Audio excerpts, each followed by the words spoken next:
I noticed the watch was gone before anyone else did. My father had worn that vintage piece every day for as long as I could remember, and now in the middle of his funeral, his wrist was bare. When I asked my aunt, Angela snapped.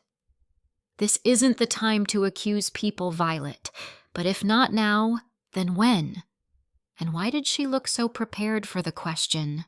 As I reached to fix my father's jacket, a photo slipped out. In it, he was smiling beside a woman I didn't recognize, and the watch on his wrist carried a different engraving than the one I grew up seeing. "If you're watching this, tell me where you're from and what time it is where you are." I read every comment, especially on nights like this. And if stories like mine stay with you, you can subscribe, but only if you mean it. I didn't sleep that night. The photo sat on my kitchen table under the only working lamp in my apartment, its light too harsh, too honest. I must have picked it up a dozen times, turning it slightly each time like the angle might change what I saw. It didn't. My father stood there younger but unmistakably himself, his hand resting on the shoulder of a woman I didn't recognize. They looked close, not romantic, not exactly, but familiar, in a way that made my chest tighten. And on his wrist, the watch, except it wasn't the same. I leaned closer, holding my breath as if that might sharpen the details. The engraving was small but clear enough once I zoomed in with my phone. For E, always time. Not to my daughter.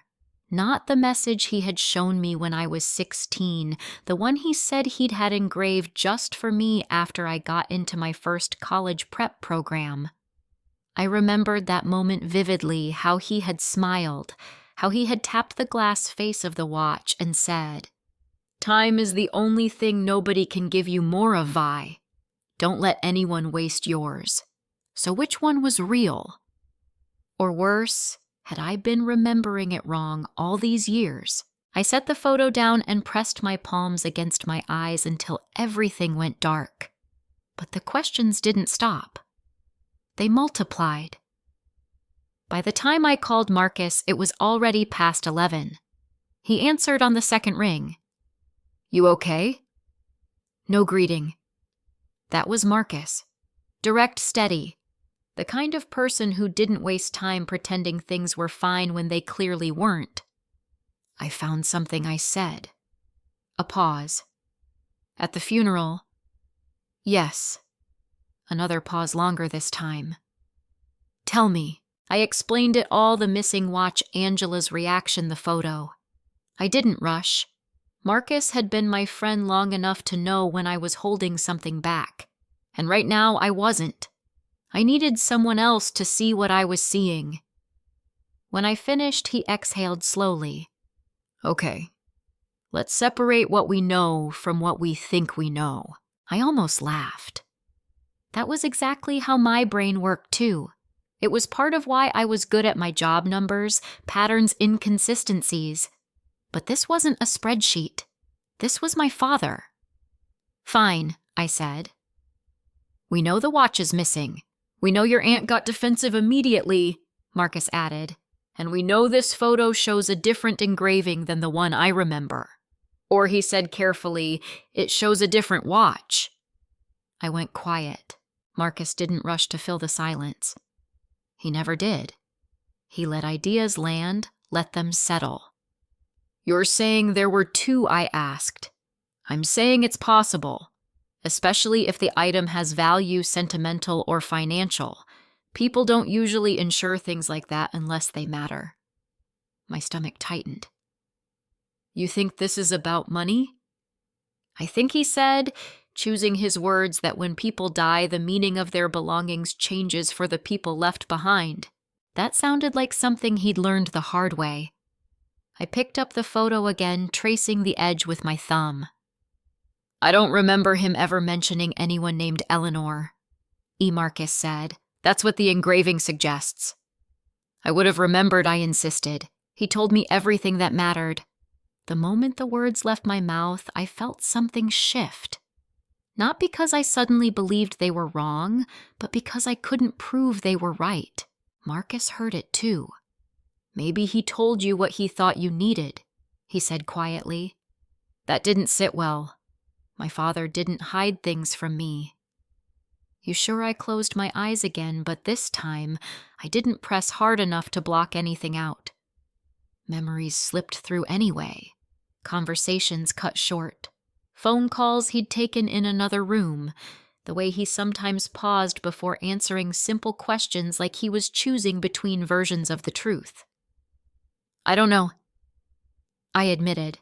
That felt worse than being wrong. Marcus shifted gears. "Let's think practically. If there are 2 watches, one might be the original and one might be a replacement. That would explain the engraving difference. And the missing one at the funeral I asked. If someone knew which one had value, they'd take that one." "Angela." "I didn't say that. You didn't have to." I stood up, pacing across the small stretch of my living room. "She was already at the house before I got there this morning. She said she was organizing things." "Did she have a key?" "Yes. But so did I." Did anything look moved? I thought about it. The way the office door had been slightly ajar, the faint smell of Angela's perfume lingering in a room she had no reason to be in. "Yes," I said slowly. Something felt off. "Then you go back," Marcus said. "Tomorrow, before anyone else gets there, and do what look for documentation, insurance policies, appraisals, anything that tells you what that watch actually is." I nodded even though he couldn't see me. It made sense. It was something I could do, something concrete in a situation that felt like it was slipping out of my hands. "What if I don't like what I find?" I asked. Marcus didn't hesitate. "Then at least you'll know it's real." We hung up a few minutes later, but I didn't move right away. I stayed standing in the middle of the room, the photo still in my hand. For always time. Who was she? And why had my father never told me about her? Or had he and I just hadn't understood what he was saying? I walked over to my bookshelf and pulled out an old journal I hadn't touched in years. It was something my father had encouraged me to keep when I was younger. "Write things down," he used to say. "Memory is selective. Paper isn't." I flipped through pages filled with messy handwriting, teenage worries, small victories. And then I found an entry that made my breath catch. He'd said it once years ago. I'd written it down without thinking much of it at the time. "Not everything you see is the original Vi. Sometimes people replace things and hope no one notices." I stared at the sentence, my fingers tightening around the edge of the page. Back then, I thought he was talking about people. Now, I wasn't so sure. I looked back at the photo, then at the journal, then at the empty space where certainty used to live. If something had been replaced, when did it happen? And more importantly, who had known? The next morning, I grabbed my keys before I could talk myself out of it. My father's house was only 15 minutes away, but the drive felt longer, heavier, like I was crossing into a version of my life I hadn't agreed to yet. When I pulled into the driveway, Angela's car wasn't there. Good. I let myself in the silence inside thicker than I expected. It didn't feel like home anymore. It felt like a place waiting to be explained. I headed straight for his office. The door was closed this time. I reached for the handle, hesitated for half a second, then pushed it open. And that's when I saw it. The lockbox on his desk, the one he kept important documents in, was slightly open. Not broken, not forced. Opened with a key. The lockbox wasn't supposed to be open.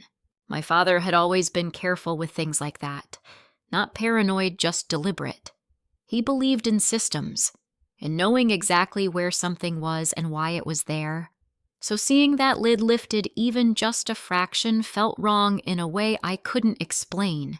I stepped closer slow at first, like the room might react to me if I moved too quickly. The office still smelled like him, clean faintly of cedar and old paper. For a second, I almost expected to hear his chair creak behind me like he'd turned around to ask what I needed. But there was only silence. I reached out and opened the lockbox fully. Inside, the contents were neat. Too neat. Folders stacked in order. Labels aligned. Nothing looked disturbed except the small gap where something clearly used to sit. It wasn't obvious unless you were looking for it. But I was. I crouched slightly, bringing my eyes level with the edge of the box. There was a faint outline in the felt lining, rectangular, about the size of a small case. A watch case. My chest tightened. Okay, I murmured to myself, my voice barely audible. So something was here. The question wasn't what. It was when.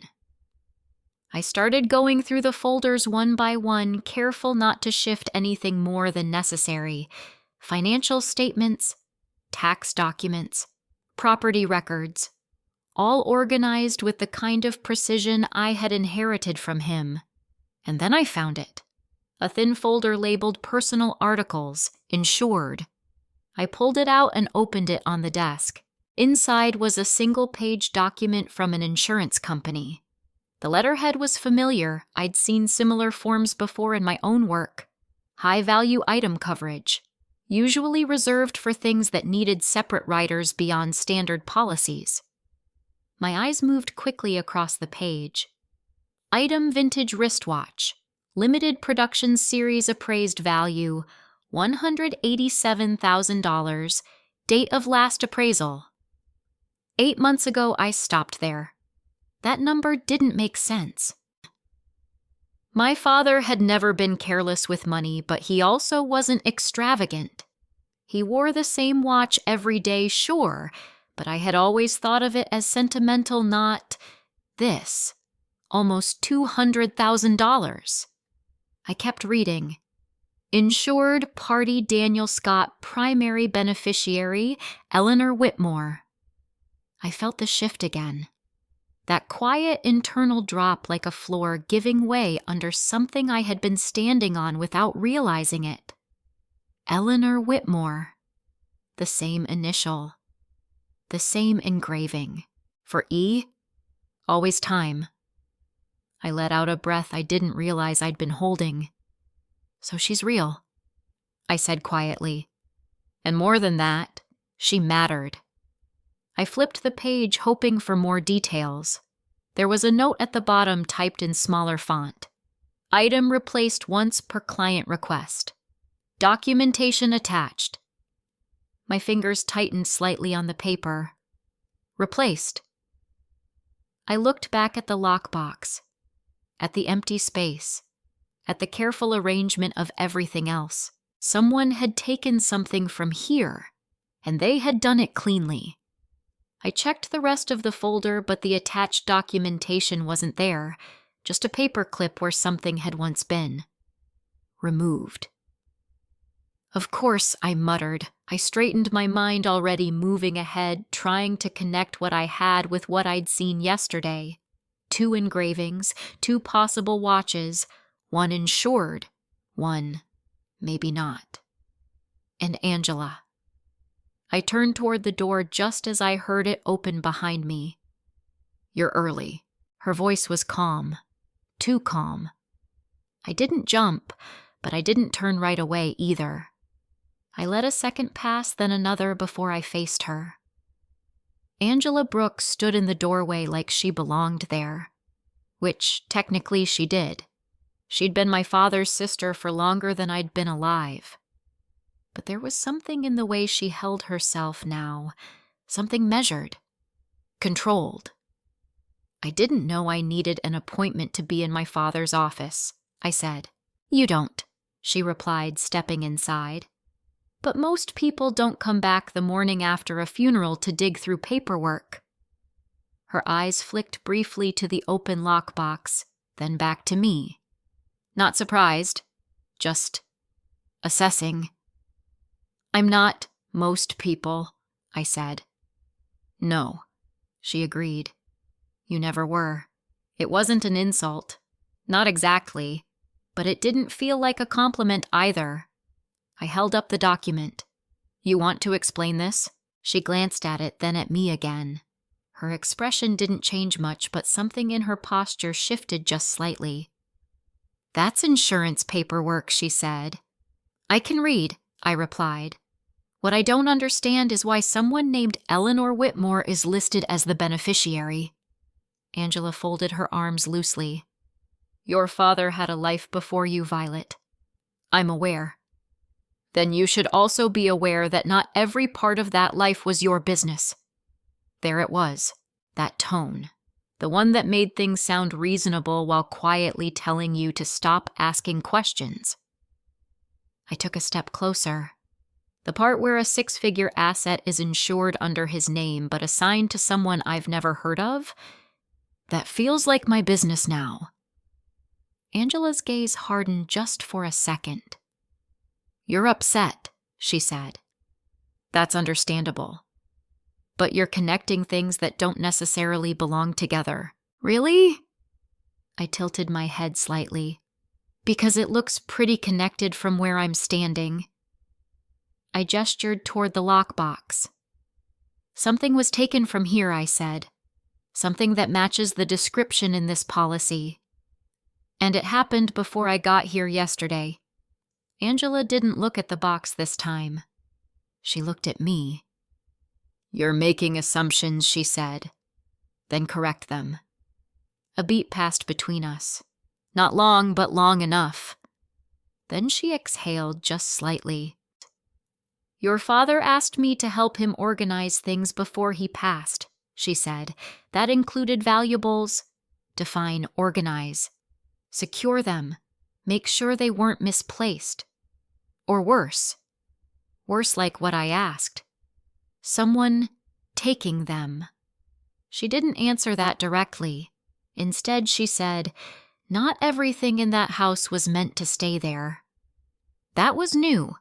I felt it immediately. What does that mean? I asked. Angela glanced toward the window, then back at me. It means your father knew there were complications, she said carefully. And he didn't want certain items tied up in those complications after he was gone. Complications with who I pressed. She hesitated, just enough to confirm there was an answer she wasn't giving me. That's not something I'm going to get into right now, she said. Right now, I echoed. So there is a later. Her lips pressed into a thin line. You're looking for a clean story, she said. There isn't one. I felt my patience tighten, but I didn't let it snap. Not yet. Let me ask you something simpler, I said. Did you take the watch from the funeral? Her eyes met mine directly. Yes, the word landed harder than I expected. Not because I didn't believe it, but because she said it without hesitation. Without apology, why I asked. To protect it. From who? Her gaze didn't waver. From anyone who didn't understand what it actually was. That answer should have clarified something. Instead, it made everything worse. Because now I knew she had taken it. I knew she had access to the lockbox. And I knew she wasn't telling me everything. I lowered the document slowly. Then maybe you should start explaining, I said, my voice steady despite the pressure building underneath it. Because right now, it looks like you removed a high-value item tied to someone outside this family, and you did it quietly. Angela's expression softened not with kindness, but with something closer to restraint. You're not wrong, she said, but you're not right either. That's convenient. It's accurate. I held her gaze searching for something, anything that felt like truth instead of positioning. What aren't I seeing? I asked. She studied me for a moment longer than necessary. Then she said something that didn't answer the question but changed it. "You're assuming the watch you grew up seeing is the same one in that policy," she said. I felt it, that small, precise shift. "Isn't it?" I asked. Angela didn't respond immediately, and that silence. That was the first real answer she gave me. I didn't leave the house right away. Angela had already walked out of the office, her footsteps measured, controlled, like she hadn't just admitted to taking something that wasn't hers. Or maybe she believed it was. That was the part I couldn't settle. "You're assuming the watch you grew up seeing is the same one in that policy." Her words didn't fade. They sharpened. I stayed in my father's office, standing in front of the open lockbox, replaying everything I thought I knew about that watch. The weight of it when I held it as a teenager. The way my father had fastened it around his wrist with a small, habitual click. The engraving he had shown me once clear, simple, meant to feel permanent. To my daughter. But what if that wasn't the original engraving? What if that wasn't even the original watch? I picked up the insurance document again and forced myself to read it slowly, line by line, like I would any financial report I didn't trust at first glance. Item replaced once per client request. There it was again. Replaced. That word carried more weight now. Not abstract anymore. Specific. Intentional. I pulled out my phone and called Marcus. He answered quicker this time. "You're at the house." "Yes," I said. "And you were right. There's an insurance policy. High-value item. Almost $200,000. "Okay," he said, immediately more focused. "And the beneficiary is Eleanor Whitmore." A pause. "That lines up with the engraving in the photo," he said. "Yeah." Another pause shorter. "What else note at the bottom?" "It says the item was replaced once. Documentation attached, but it's not here." "That's not great," Marcus said. "Missing attachments usually aren't accidental." "No," I said quietly. "They're not." I turned slightly, looking around the office again, not just at the obvious places this time, but at the edges. The spaces people overlooked when they thought they'd already found what they needed. "I think the watch I grew up seeing wasn't the original," I said. Marcus didn't respond right away. "Walk me through that," he said finally. I explained the engraving difference, Angela's reaction, what she'd said before she left. "She didn't deny the watch was valuable," I added. "She just kept talking about protecting it, like it meant something more than money." "Or like she's trying to justify taking it," Marcus said. "Maybe. But there's something else." I moved back toward the desk, scanning it again. Papers were aligned, pens placed exactly where they belonged. Too clean. Too deliberate. "My father wasn't careless," I said. "If he replaced something like that, he would have documented it. He would have left a trail." "Then find the trail," Marcus said. "I'm trying." "Where would he hide something important?" he asked. I didn't answer immediately. I didn't have to think long, I just had to be honest. Somewhere that looks unimportant. Marcus let out a small breath. "That sounds like him." I ended the call and set my phone down, letting the silence settle again. Somewhere that looks unimportant. I stepped away from the desk and looked around the room differently now. Not for what stood out, but for what didn't. Bookshelves, old files, framed photos. My eyes stopped on one frame near the corner. It was slightly crooked. That alone wouldn't have meant much, but my father adjusted things like that without thinking. A crooked frame wouldn't have stayed that way, not in his office. I walked over and lifted it off the wall. Behind it was a small recessed panel. My pulse picked up, not fast, not dramatic, just enough to remind me I was getting closer to something real. I pressed gently on the edge. It clicked open. Inside was a thin envelope. No label, no markings. Just paper. I took it out and closed the panel again before turning back to the desk. I didn't open it right away. I let myself sit first, grounding the moment, keeping my hands steady. Then I slid my finger under the seal and opened it. Inside were 3 documents. The first was a receipt. Benson and Company Watchmakers. The same shop I had planned to visit.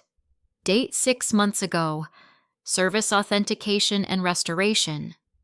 Item description Whitmore series, original issue.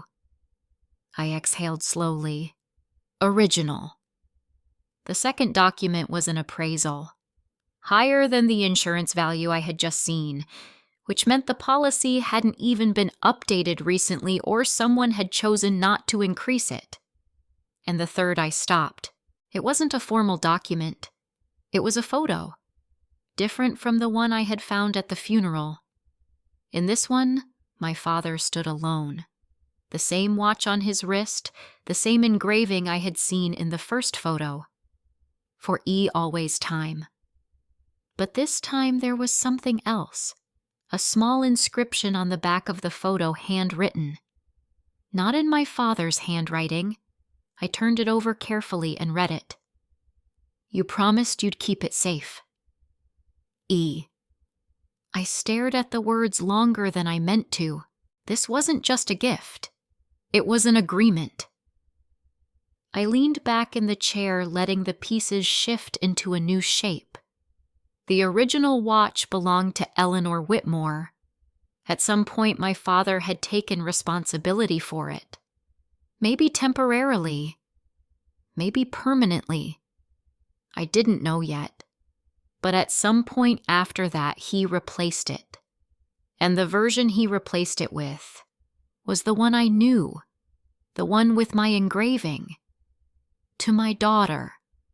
A substitute, not just physically but symbolically. I felt something twist in my chest, but I didn't let it take over. Not yet. Emotion could come later. Right now, I needed clarity. Why would he do that? Protect the original from who? Or protect me from what it represented? I picked up the receipt again, focusing on the date. 6 months ago. Before his health declined. Before the last version of the will. Before Angela started organizing things. This wasn't a last-minute decision. This was planned. And if it was planned, then someone else might have known. I looked back at the note on the photo. You promised you'd keep it safe. Safe from what? Or from who? My phone buzzed on the desk, pulling me out of the thought. Unknown number. I hesitated for a second, then answered. Hello? There was a pause on the other end. Not silence, just the sound of someone deciding how much to say. Then a woman's voice. Calm. Controlled. Familiar in a way that made my grip tighten on the phone. Is this Violet Scott? Yes. Another pause. I believe you have something that belongs to me. I didn't speak immediately. I didn't need to ask who it was. Eleanor Whitmore, I said. She didn't deny it. I think we need to talk, she said. I didn't answer her right away, not because I didn't have something to say, but because I needed to decide how much she was allowed to know. Marcus had taught me that much. You don't start a negotiation by giving away what you have. I'm listening, I said, finally. Eleanor's voice stayed steady. I'm assuming you've already found the insurance file. Among other things. A brief silence. Not awkward. Calculated. That means you understand the watch wasn't originally your father's, she said. I understand there's a version of the story I wasn't told, I replied. I'm still deciding what that version is. That's fair. Her tone didn't shift. No defensiveness, no apology. Just acknowledgement. It unsettled me more than anger would have. Then let me ask you something simple, I said. If the watch belongs to you, why wasn't it in your possession? Another pause. "I trusted your father," she said. "And for a long time that trust was justified. For a long time I repeated, 'Not anymore.' That depends on what you've already uncovered." I leaned back in the chair, the envelope still open in front of me. "Enough to know he replaced something I said, and enough to know you expected him not to." That earned a quiet exhale on the other end. Not surprise, more like confirmation. "Then you've found the photo," she said. "I have." "And the note?" "Yes." Another pause. "Then you know this isn't about theft," she said. I almost laughed at that, but stopped myself. From where I'm sitting, someone removed a 6-figure item from a locked box, altered a will, and kept the beneficiary off record with the only person who might question it. That wasn't me. Then who? Silence again. This one stretched longer. When she finally spoke, her voice was softer, but not weaker. "Your aunt made a decision she believed would protect the family," she said. "I don't agree with how she did it, but I understand why. Protect it from what I asked. Exposure." That word landed differently. Exposure of what Eleanor didn't answer immediately. When she did, it wasn't direct. "Your father and I were business partners before we were anything else," she said. "The watch was collateral at one point. It carried more than monetary value. It carried documentation, history, ownership trails that connected people who would rather not be connected." I felt my focus sharpen. What kind of people? The kind that don't show up on paper unless something goes wrong. That's vague. It's intentional. I leaned forward, resting my elbows on the desk. "You're telling me this watch is tied to something bigger than a personal asset dispute. I'm telling you," she said carefully, "that your father kept it for a reason, and that reason wasn't sentimental." I glanced down at the documents in front of me, then at the empty space in the lockbox. "And you think Angela took it to keep that reason buried?" I said. "I think she took it because she was promised something if she did," Eleanor replied. That shifted things. Promised what money she said plainly. Security. A way to ensure the estate stayed. Uncomplicated. I let that settle. Angela hadn't sounded greedy. She had sounded convinced. "Who made that promise?" I asked. This time, Eleanor didn't hesitate. "Thomas Whitmore." The name clicked instantly. The man in the video. The one who had stood just out of frame. "You're telling me your ex-husband is involved in this," I said. "I'm telling you he's been trying to recover that watch for months," she said. "Legally, he has a claim through a prior agreement. Practically, he prefers not to go through court, because court creates records, I said. Yes, and records create exposure." "Exactly." I sat back again, letting the structure of it come together. Thomas needed the watch. Angela had access. Eleanor had history with both. And my father? My father had replaced the watch. Not lost it. Not misplaced it. Replaced it. "Why didn't you take it back yourself?" I asked. "I tried," she said. "Your father refused. He said it wasn't safe to move it." Safe for who? For anyone. That answer didn't help. Not yet. "So he kept it," I said. "And then he replaced it." "Yes." Why, Eleanor hesitated. For the first time since the call started, she sounded uncertain. "I don't know," she admitted. "He didn't tell me everything." I almost smiled at that. Not because it was funny, but because it was familiar. He didn't tell me everything either, I said. "No," she said quietly. "I don't think he told anyone everything." We sat in that shared realization for a moment. Two people connected by the same absence of answers. Then I brought it back. "The watch is gone," I said. "Angela admitted she took it. She says it's to protect it. You say she was influenced." "All of that can be true," Eleanor said. "Then here's what I need to know," I continued. "What happens if Thomas gets it?" Another pause. This one felt heavier. "Then whatever your father was trying to keep contained won't be contained anymore," she said. I let the words settle. Not dramatic, not exaggerated, just factual. "Okay," I said slowly, "then we're not just dealing with a family dispute."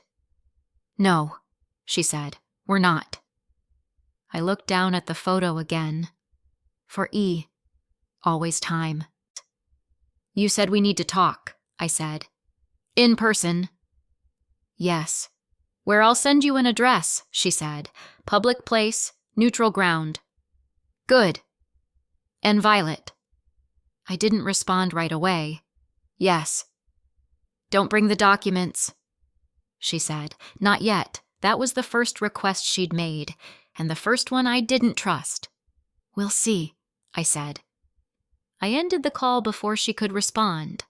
For a few seconds I just sat there, the phone still in my hand. Then I set it down and looked at the envelope again.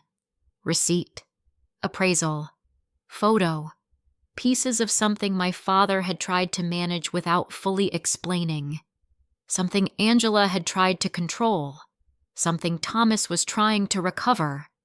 And something Eleanor wanted back. But wanting something back didn't mean she was on my side. I stood up and walked back to the lockbox, staring at the empty space again. The watch wasn't just missing. It was moving, and I had just realized something I hadn't let myself think before. Angela hadn't taken it to keep it. She had taken it to give it to someone. My phone buzzed again. A new message. Unknown number. An address. And underneath it a single line. Tomorrow. 10 a.m. Come alone.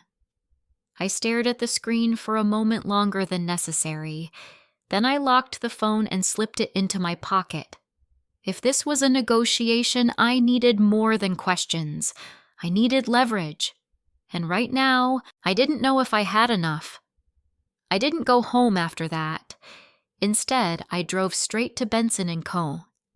The shop sat on a quiet street just outside the city, the kind of place you wouldn't notice unless you were looking for it. No flashy signs, no polished glass displays facing the street, just a small brass plaque by the door and a window filled with watches that looked like they had lived entire lives before ending up there. I parked across the street and sat in the car for a moment, watching the reflection of the storefront in my windshield. If the receipt in my hand was real, and it was then, this was where the original watch had been last handled. Authenticated. Restored. Documented. Which meant this was where the truth had started to take shape. I stepped out and crossed the street. The bell above the door rang softly as I pushed it open. Inside the shop smelled faintly of oil and metal. Not unpleasant. Just precise. Every surface seemed deliberate. Every object placed with intention. A man looked up from behind a workbench, his glasses resting low on his nose. Late 60s, maybe. Calm eyes. The kind of person who noticed details for a living. "Morning," he said.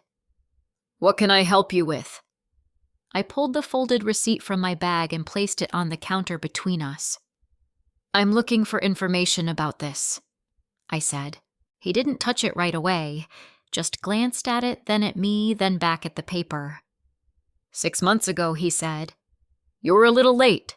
I wasn't aware of it 6 months ago." That seemed to satisfy him. He picked up the receipt and adjusted his glasses. "Scott," he murmured, reading the name. "Daniel Scott. That was my father." His expression shifted, not dramatically, but enough. "I'm sorry," he said. "I heard he passed." "Thank you," I replied. "I need to understand what he brought here." He nodded once, then turned and walked toward a small filing cabinet behind the counter. No hesitation, no resistance. That told me something too. He expected questions eventually. He pulled out a thin file and brought it back, opening it carefully on the counter. "Your father brought in a Whitmore series piece," he said. "Original issue. Rare. Not something you see often." "I've been told that," I said. He glanced at me again like he was deciding how much I already knew. "He also brought in a second piece," he added. There it was. My chest tightened, but I kept my voice level. "A replacement." The man gave a small nod. "That's one way to put it." I leaned in slightly. "I'd prefer accuracy." He didn't smile, but something in his eyes softened. "Your father asked me to authenticate the original," he said, "and to modify the second." "Modify how?" "Engraving," he replied. He had me add one. "To my daughter." The words came out before I could stop them. The man's eyebrows lifted just slightly. "You knew I remembered," I said. "I just didn't know why."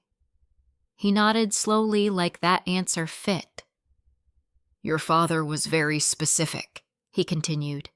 "He wanted the original cleaned, restored, documented, and then he wanted it separated from the other piece immediately." "Separated how?" "He took the original with him," the man said, "and left the second here for the engraving." I frowned. He didn't leave both, no. That changed something. "Are you sure?" I asked. "I don't deal in sure," he said calmly. "I deal in records." He turned the file slightly so I could see. 2 entries, same date, same client, different item notes. Item 1, Whitmore series, original issue, authenticated and restored.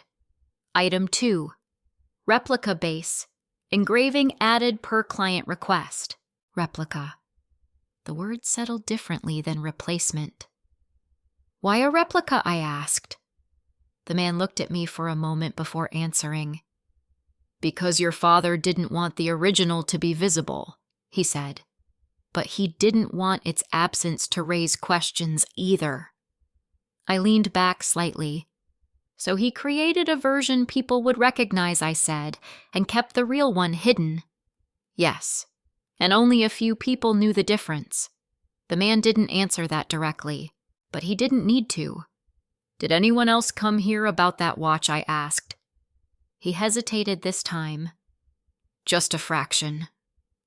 "That depends," he said, "on who you're asking about." "Angela Brooks," I said. His eyes shifted barely. "Yes," he said. "She came in once." "When?" "A few weeks after your father's visit." My pulse ticked up. "What did she ask for?" He closed the file halfway like he was deciding whether to go further.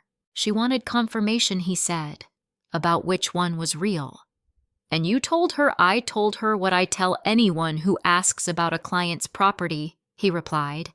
"Nothing without the client present, even if the client is family. Especially then." That answer didn't surprise me. "What about this?" I asked, tapping the receipt. "The documentation that was supposed to be attached to the insurance file, it's missing." He opened the file again and slid out a thin sheet. "Copy," he said. I took it. It was a certification report. Serial numbers, distinguishing marks, internal components unique to the original Whitmore series, details no replica could match. "This is how you tell them apart," he said. I scanned the page, my mind already organizing the information into something usable. This was attached to the original policy I asked. It should have been, but it wasn't in the lockbox. He didn't respond. Because he didn't have to. Someone had removed it. Did anyone else come asking for this? I pressed. Another pause. Then, yes. My focus sharpened. Who the man looked at me directly this time. A man, he said, didn't give a name. But he knew what he was looking for. Did he get it? No. Why not? Because he wasn't the client. That narrowed things down. Thomas. It had to be. I folded the document carefully and slid it back into the envelope. Thank you, I said. He nodded once. Your father wasn't careless, he added. Whatever he did for a reason. I know I said. I just didn't know if that reason included me. I turned and headed for the door, the bell ringing softly again as I stepped outside. The air felt different now. Sharper, clearer. I had confirmation. 2 watches, 1 original, 1 replica. Angela knew enough to look. Thomas knew enough to ask. And Eleanor knew the history, but none of them had the one thing I had just picked up. The proof, the serial markers, the internal distinctions, the one document that could identify the real watch without question. Leverage. For the first time since the funeral, I felt something settle into place. Not resolution, not yet, but control. I got into my car and sat there for a moment, the envelope resting in my lap. Tomorrow at 10. Public place. Neutral ground. Eleanor wanted a conversation. Thomas wanted the watch. Angela was somewhere in between. And my father. My father had built a system where the truth could only be understood piece by piece. I looked down at the document again, tracing the line where the serial number was listed. If Angela handed over the wrong watch, Thomas wouldn't know until it was too late. Unless someone told him. My phone buzzed again. A second message. Different number this time. 3 words. He already knows. I stared at the screen, my grip tightening just slightly.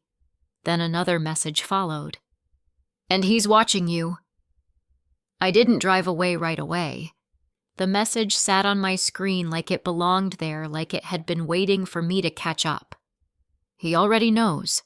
And he's watching you. I read it again slower this time, not for meaning, but for pattern, timing, intent. Whoever sent it didn't introduce themselves. No context, no demand, just information. Or a bluff. I locked my phone and placed it face down on the passenger seat. If someone was watching me, I wasn't going to reward that by reacting. I started the car. Instead of heading home, I took a longer route 2 turns. I didn't need one stop I didn't make. Nothing dramatic. Just enough to confirm what my instincts were already asking. No one followed me, which didn't mean no one was paying attention. It just meant they weren't doing it in a way I could see. By the time I pulled into my building's parking garage, my thoughts had shifted from fear to structure. Information was moving. Too fast for coincidence. Angela had taken the watch. Thomas had been looking for documentation. Eleanor had reached out directly. And now someone possibly connected to Thomas was signaling that I was part of the equation. Not a bystander. A variable. I picked up the envelope from the passenger seat and stepped out of the car, scanning the garage out of habit more than necessity. Empty.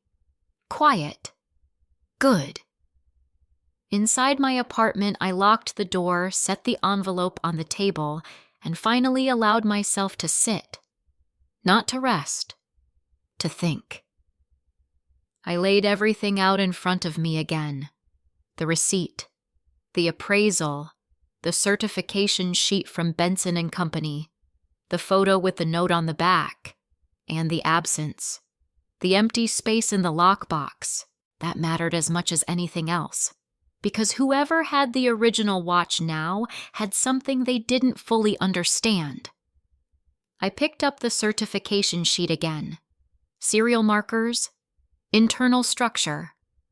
Subtle differences in the movement that only a trained eye or proper documentation could identify. Without this, the original and the replica were almost indistinguishable. Almost. Which meant if Angela had already handed the watch to Thomas, he might not know if he had the right one, unless he already knows. I set the paper down. No, that message wasn't random. It was meant to shift my timing, push me into reacting, which meant I didn't. Instead, I called Marcus. He answered on the first ring this time. Tell me you didn't go alone to meet anyone yet. Tomorrow, I said. Public place. Eleanor. Good. That's controlled. What happened today, I walked him through everything, the shop, the records, the confirmation of the replica, the certification sheet, and the message he asked when I finished. I think it's pressure, I said. Not information. From Thomas. Most likely, Marcus was quiet for a moment. Then he's trying to accelerate something he said, which means he doesn't have what he needs yet. Or he's not sure he does. Same difference, Marcus replied. Uncertainty creates urgency. I nodded even though he couldn't see me. Angela took the watch, I said, but she didn't understand the full picture. She thought she was protecting something, or securing something. And Thomas used that, Marcus said. Yes, and now Eleanor wants it back, he added. Or she wants control of how it's used. Marcus exhaled slowly. Where does that leave you? I looked down at the documents spread out on the table. In the middle, I said. But not empty-handed. That's good, he said. Because the moment you walk into that meeting, you're the only one who knows what's real and what's not. Not exactly, I said. Thomas might. Do you think he does? I considered that. No, I said, finally. I think he suspects. I think he's trying to confirm. Then you don't give him confirmation. I wasn't planning to. A brief silence. Then Marcus shifted his tone slightly. Violet, he said I need you to be clear about something before tomorrow. Okay? What do you want out of this? The question landed differently than the others. Not tactical, personal. I didn't answer right away, because the easy answer, the one that sounded right, wasn't the one that mattered. I want the truth, I said eventually. Marcus didn't respond. And I want control over how this ends, I added. That's better, he said, because you're not going to get a clean version of the truth, not from any of them. I know, so you define the outcome, he said, not them. I let that settle. Define the outcome, not react to it. I have the certification sheet, I said. Without it, the watch is just a watch. Then that's your leverage, Marcus replied. Yes, and leverage only works if you don't spend it too early. I won't. Another pause. Good, he said. Then tomorrow isn't about getting answers. What is it about seeing who lies first? I almost smiled. That I can do. We ended the call a minute later. I stayed at the table looking at the documents one more time. Then I did something I hadn't planned on doing. I separated them. The receipt and appraisal went back into the envelope.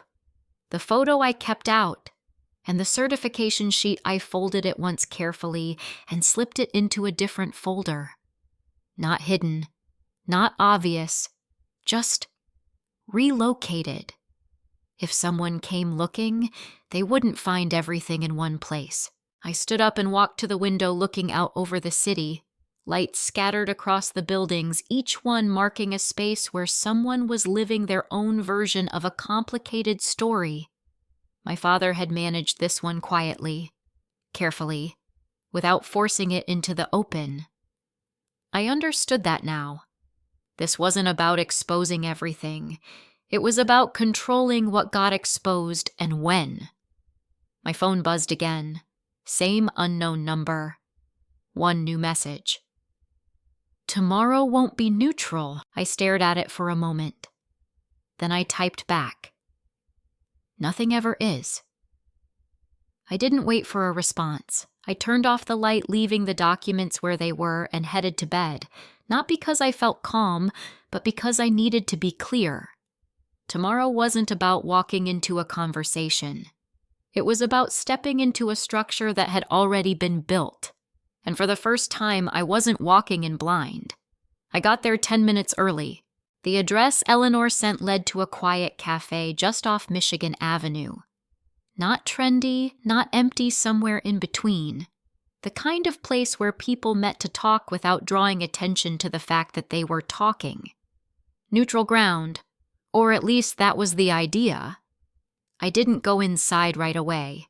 Instead, I stood across the street for a moment, watching the reflection in the glass windows. People came and went. A couple with shopping bags. A man on his laptop near the front. Nothing that stood out. No one looking for me. No one obvious, which didn't mean anything. I crossed the street and walked in. The bell above the door rang softly. I let my eyes adjust, scanning the room without turning it into a performance. She was already there. Corner table. Back to the wall. Clear view of the entrance. Of course she was. Eleanor Whitmore looked exactly like I expected, and nothing like I remembered from the photo.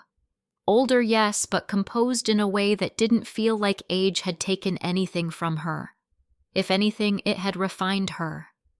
She didn't wave. She didn't need to. I walked over and sat down across from her. "Violet," she said. "Eleanor." No small talk. Good. Up close, I could see the details the photo hadn't captured. The steadiness in her eyes. The absence of urgency in the way she held herself. She wasn't here to chase anything. She was here to control it. "You came alone?" she said. "Yes. That was the right decision." "I didn't ask for your approval." A flicker of something crossed her face. "Not offense." "Recognition." "Fair," she said. A server approached. I ordered coffee without really thinking about it. Eleanor declined. When we were alone again, she leaned back slightly. "What did you bring?" she asked, straight to it. "Enough," I said. Her gaze held mine for a second longer than necessary. "You're your father's daughter," she said. "I've been told that." "And yet, he didn't tell you everything." "No," I said. "He didn't." A brief silence settled between us. Not uncomfortable. Measured. "You spoke to Benson," she said. "Yes. And you understand the difference between the two watches." "I understand more than I did yesterday." "That's not the same thing." "No, I agreed. It's not." She nodded slightly as if that mattered. "Then let's simplify this," she said. "The original watch belongs to me, legally and historically. Your father held it temporarily under an agreement that was never meant to be permanent." "Then why wasn't it returned?" I asked. Her eyes didn't shift. "Because circumstances changed," she said. "That's vague. It's accurate." I leaned forward slightly. "My father didn't keep things without a reason," I said. "And he didn't replace something like that without anticipating consequences." "No," she agreed. "He didn't." "Then what was he anticipating?" Eleanor paused. Not because she didn't have an answer, because she was deciding how much of it I was ready to hear. "Your father believed the watch was leverage," she said finally. "I've come to the same conclusion." "Then you understand why he didn't return it?" "Not yet." She studied me for a moment. "Because returning it would have closed a negotiation that wasn't finished," she said. "That landed differently." "What negotiation?" I asked. "Control," she said simply. Over what Eleanor didn't answer that directly. Instead, she asked, "Did you bring the certification sheet?" I didn't respond, which was my answer. Her eyes narrowed just slightly, not in frustration, but in recalibration. "Then you understand what you're holding," she said. "Yes. And you understand what happens if it becomes public. I understand it becomes evidence. It becomes exposure," she corrected, "for people who don't operate well under that condition." I let that sit. "Thomas," I said, "and others," she replied. That was the first time she expanded the scope. "And you're here to what I asked." "Get ahead of that, I'm here to resolve it," she said. "On whose terms? Terms that prevent unnecessary damage." "To who?" Her gaze held steady. "To everyone involved." That answer was too clean. "Except the person who was never told the truth," I said. Something shifted then. Not in her posture, in her expression. "You're not wrong," she said quietly. It wasn't an apology, but it was closer than anything else she'd offered. "So let's talk about that," I said. "Because from where I'm sitting, my father replaced the original watch with a replica, gave me something he knew wasn't what it appeared to be, and never explained why. He gave you something that was yours," she said. "That's not the same thing." "No," she agreed. "It's not." I waited. She didn't rush. "That replica wasn't meant to deceive you," she said. "It was meant to protect you." "From what?" "From being part of this." I almost smiled at that. "Too late," I said. "Yes," she said. "It is." We sat in that for a moment. Then I shifted. "Angela took the watch," I said. "She admitted it." "I know. She says it's to protect it. She believes that." "And Thomas," I asked. "What does he believe?" Eleanor's expression tightened just slightly. "He believes the watch belongs to him," she said, "through prior agreements, through leverage he thinks he still holds." "And does he?" "No," she said. "Not if the truth comes out." I leaned back. "Then why hasn't it?" Because the truth doesn't just affect him," she said. "It affects everyone connected to that agreement, including your father." That was the first time she said it directly, not hinted, not implied. Said. I felt it settle. "Which is why he kept it," I said. "Yes." "And why he replaced it?" "Yes." "And why he didn't tell me?" She didn't answer that, because she didn't need to. I already knew, because telling me would have made me part of it. The coffee arrived. I didn't touch it. Eleanor glanced at the cup, then back at me. So she said, "Where does that leave us?" I looked at her for a moment before answering. "It leaves us with a missing watch, a replica in circulation, and at least one person trying to force a resolution before he loses control," I said. She nodded. "And it leaves you," I continued, wanting the original back before that happens. "Yes." "Why?" "For the same reason your father kept it," she said, "to control how this ends." I held her gaze. "Then we have the same goal," I said.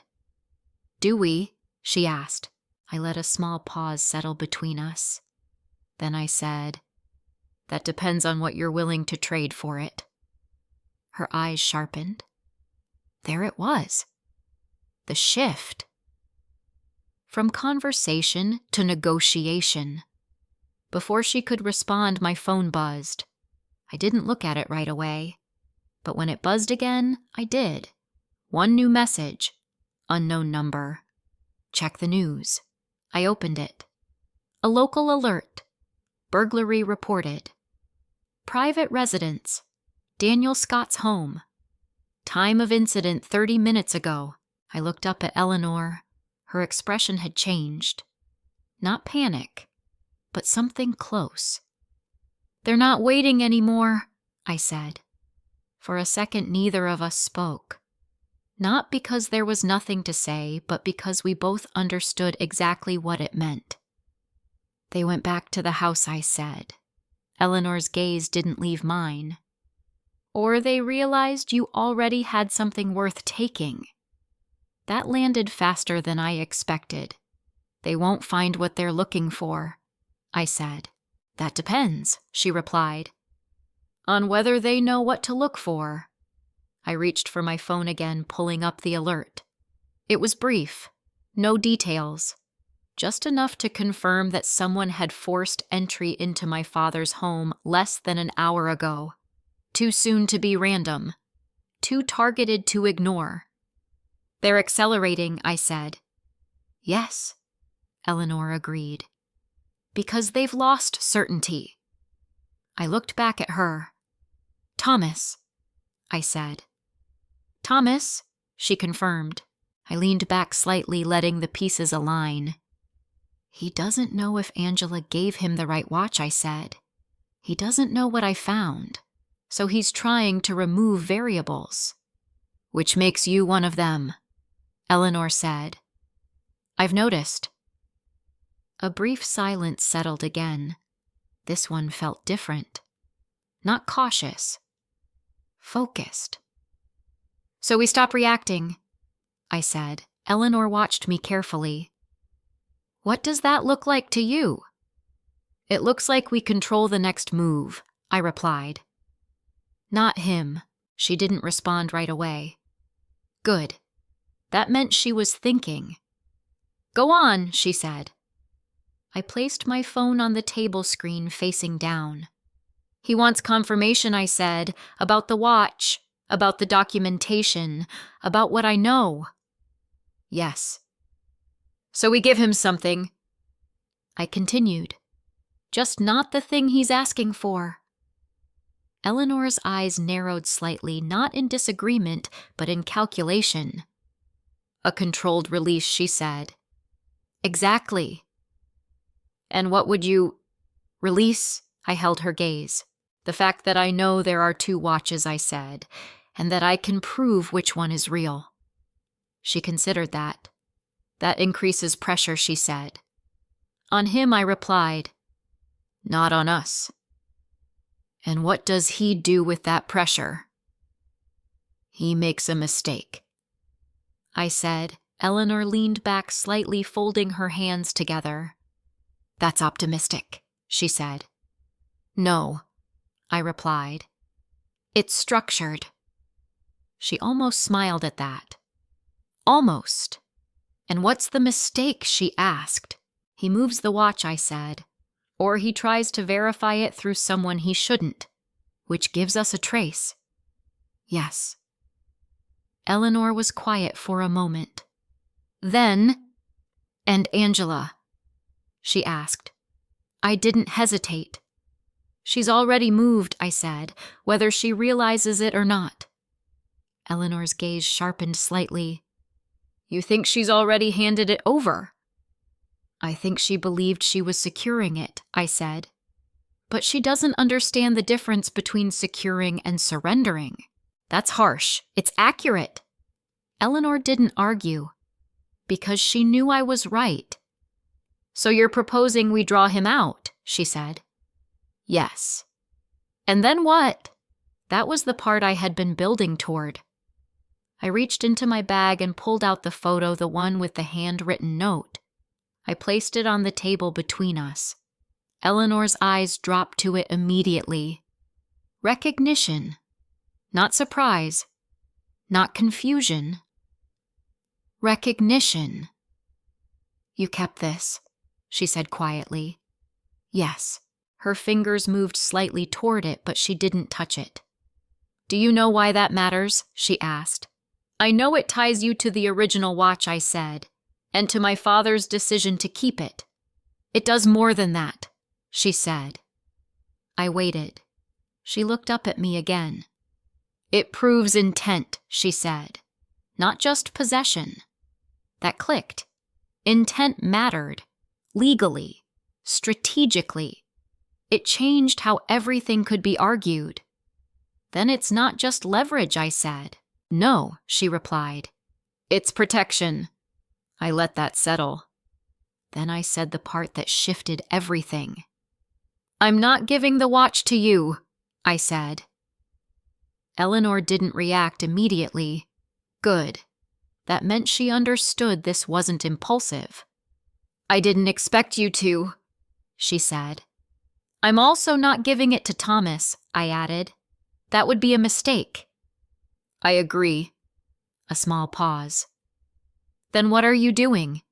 She asked. I met her gaze directly. I'm removing both of you from control, I said. That landed. Not loudly, but completely. Eleanor's posture didn't change, but something in her eyes did. Interest. Explain, she said. I leaned forward slightly. The watch, original or replica, isn't the only asset here, I said.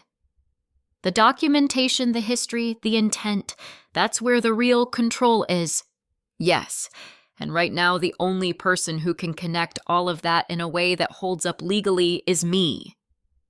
Eleanor didn't interrupt, so I continued. I'm filing to freeze any transfer of estate-related assets tied to my father's personal articles, I said, including the watch. Her eyes sharpened. That pulls this into court, she said. It pulls it into structure, I corrected. And Thomas. He either steps forward officially, I said, or he loses the ability to claim anything at all. And me, she asked. You get to decide, I said, whether you want to be part of that process or stay out of it. A long pause followed, not empty. Waited. Eleanor looked down at the photo again, then back at me. You're not trying to win this, she said. No, I replied. I'm trying to end it. She studied me for a moment longer. Then. That's what your father was trying to do, she said quietly. I felt that. Not as confirmation, as alignment. Before I could respond, my phone buzzed again. This time I didn't hesitate. I picked it up. New message. Same unknown number. He's already moved it. My grip tightened slightly. Eleanor saw it. What she asked. I turned the screen toward her. She read it, then looked back at me. That's not a bluff, she said. No, I agreed. It's a warning. From who I didn't answer right away, because I already knew. Not Thomas, not Eleanor, Angela. She was the only one who would think a warning like that was help, and the only one who would realize too late that she had been used. I stood up, sliding the photo back toward me. The meeting's over, I said. Eleanor didn't argue, because she knew it wasn't a decision. It was a shift. What are you going to do? She asked. I looked at her for a moment before answering. I'm going to make sure the next move isn't his, I said. Then I turned and walked out of the cafe. Not rushed, not reactive, just decided. Because for the first time since the funeral, I wasn't following the story anymore. I was writing the ending. I didn't go back to my father's house. Not that day. Not after the break-in. Whoever had gone there wasn't looking for memories. They were looking for confirmation. And the moment they realized the documentation wasn't in the lockbox, the house stopped being relevant. So I shifted the battlefield. Marcus didn't ask questions when I called. He just said, "Come in." His office sat on the 12th floor of a building that looked forgettable from the outside and precise on the inside. Neutral tones, clean lines, the kind of place where decisions felt permanent the moment they were spoken out loud. I placed the folder on his desk. Everything he asked. Everything that matters, I said. He opened it carefully, moving through each document without commentary. Receipt. Appraisal. certification sheet, photo. When he reached the handwritten note, he paused. "That's intent," he said. "I know." He looked up at me. "Then this isn't just about possession anymore." "No," I said. "It's about control of the narrative." Marcus nodded once, closing the folder. "Good," he said. "Because that's the only thing you actually have." I sat across from him, letting that settle. "Walk me through it," he said. So I did. Angela. The removal. Her justification. Thomas. The pressure. The messages. The break-in. Eleanor. The meeting. Her position. And then my decision. Marcus didn't interrupt. He didn't correct. He just listened. When I finished, he leaned back in his chair. "You're not trying to recover the watch," he said. "No. You're trying to control what happens because of it." "Yes, and you're willing to let the watch go if that control holds." I didn't answer immediately. Then, yes. Marcus studied me for a moment longer. Then he nodded. "Okay," he said. "Then we file." The process wasn't dramatic. No speeches, no confrontation, just structure. We filed a petition to freeze any transfer or liquidation of my father's personal assets tied to documented insurance policies and private agreements. We attached the certification sheet, the appraisal, and the photo not as proof of ownership, but as proof of dispute. That was the difference. We weren't claiming the watch. We were defining the conflict. And once it was defined, no one could move it without consequence. Within 48 hours, the response came. Not from Thomas directly, from his attorney. Formal, controlled, predictable. A request for negotiation. Marcus handed me the document without commentary. "Your move," he said. I read it once. Then again. They wanted a closed-door resolution. No filings beyond the initial petition. No public record expansion. No discovery process. They wanted it contained. Of course they did. I set the paper down. "No," I said. Marcus didn't look surprised. "You're sure?" he asked.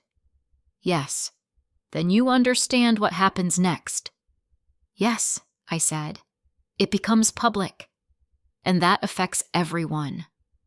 "I know." He held my gaze for a second longer, then nodded. "Okay."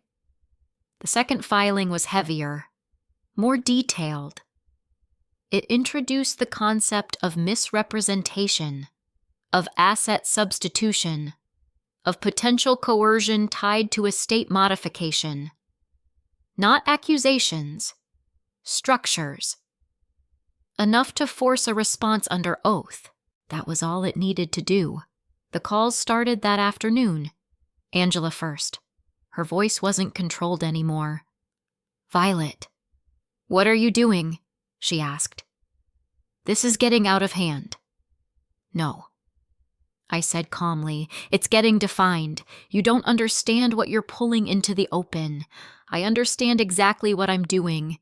You're going to ruin everything your father tried to protect." I let that sit for a moment. Then I said, "If it falls apart when it's seen clearly, it wasn't protection." She didn't respond right away, because there wasn't a clean answer to that. When she spoke again, her voice was quieter. "I was trying to keep it contained," she said. "I know," I replied, "and I didn't know it would go this far. I know that too." A pause. "Then I don't have it anymore," she said. I closed my eyes briefly. "I figured." Another pause. "He took it," she added. "Thomas." "Of course he did." "Then he can explain it," I said. Angela exhaled slowly. "I didn't think he would push this," she said. "He didn't." I replied. I did. That ended the call.